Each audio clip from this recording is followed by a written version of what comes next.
अगली दोपहर घर में अजीब सी खामोशी थी। तीनों भाई बहन ड्राइंग रूम में बैठे थे। नजरें बार बार घड़ी पर जा रही थीं।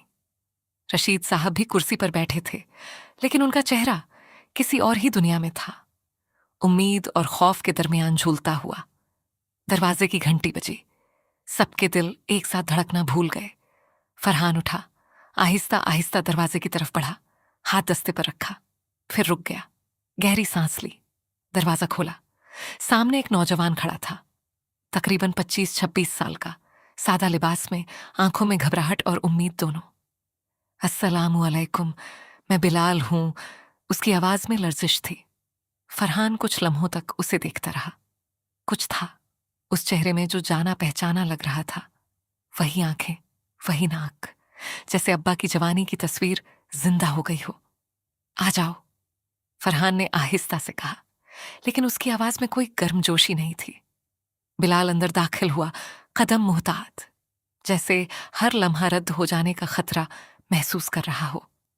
रशीद साहब खड़े होने की कोशिश करने लगे, लेकिन बिलाल जल्दी से आगे बढ़ा।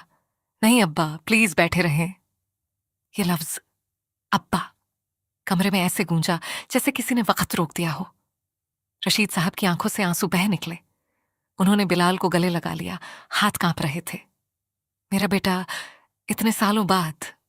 उनकी आवाज टूट रही थी। मेहरीन और आदिल ने एक दूसरे की तरफ देखा, दिल में मिले जुले एहसासात, हमदर्दी, शक और एक अजीब सी बेचैनी। फरहान अलग खड़ा रहा, बाजू बांधे, आंखों में वाजह शक। वो सबसे आखिर में आगे बढ़ा। तो तुम बिलाल हो, हमारा भाई? उसने लफ्ज भाई पर खास जोर दिया, जैसे अभी तक यकीन ना आ रहा हो। सब बैठ गए।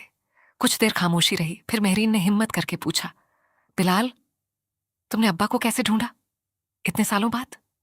बिलाल ने आहिस्ता से जवाब दिया, मेरी अम्मी का पिछले साल इंतकाल हो गया। उनके कागजात में मुझे अब्बा का पुराना खत मिला, एक पता लिखा हुआ था। मैंने सोचा शायद बहुत देर हो चुकी है, लेकिन फिर मैंने हिम्मत करके ये खत लिखा। आदिल ने एहतियात से पूछा, तो तुम अकेले बड़े हुए, कोई खानदान नहीं था तुम्हारा? मेरी नानी ने पाला। अम्मी ने कभी दोबारा शादी नहीं की। वो हमेशा कहती कि अब्बा ने धोखा दिया। लेकिन बिलाल की आवाज धीमी हो गई।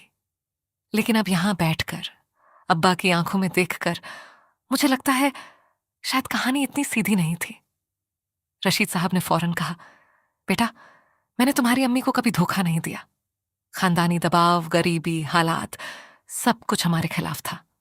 मैंने कोशिश की राब्ता रखने की, लेकिन फरहान ने अचानक बात काटी। आवाज में तलखी थी। बिलाल, सीधी बात पूछता हूं, तुम यहां क्यों आए हो? सिर्फ मुलाकात के लिए या कुछ और भी चाहते हो? कमरे में तनाव बढ़ गया। मेहरीन ने फरहान को रोकने की कोशिश की।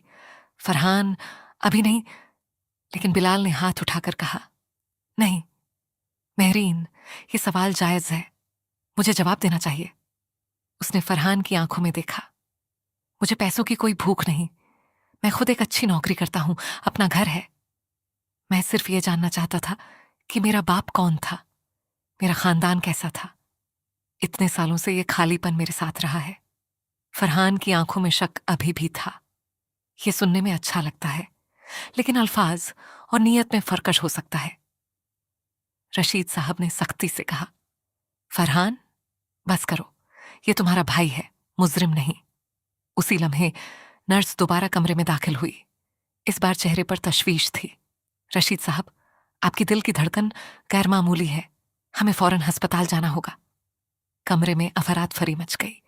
रशीद साहब का चेहरा सफेद पड़ गया, सांस उखड़ने लगी। बिलाल सबसे पहले हरकत में आया। उसने रशीद साहब को सहारा दिया।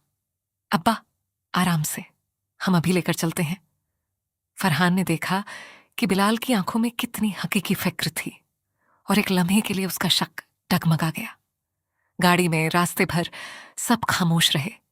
सिर्फ रशीद साहब की मुश्किल सांसों की आवाज गूंजती रही। अस्पताल पहुंचते ही डॉक्टरों ने फौरन उन्हें अंदर ले लिया। बाहर पांचों, चारों भाई बहन और बिलाल इंतजार में बैठे रहे। कुछ देर बाद डॉक्टर बाहर आया, चेहरा संजीदा। हालत नाजुक है, अगले 24 घंटे बहुत अहम है।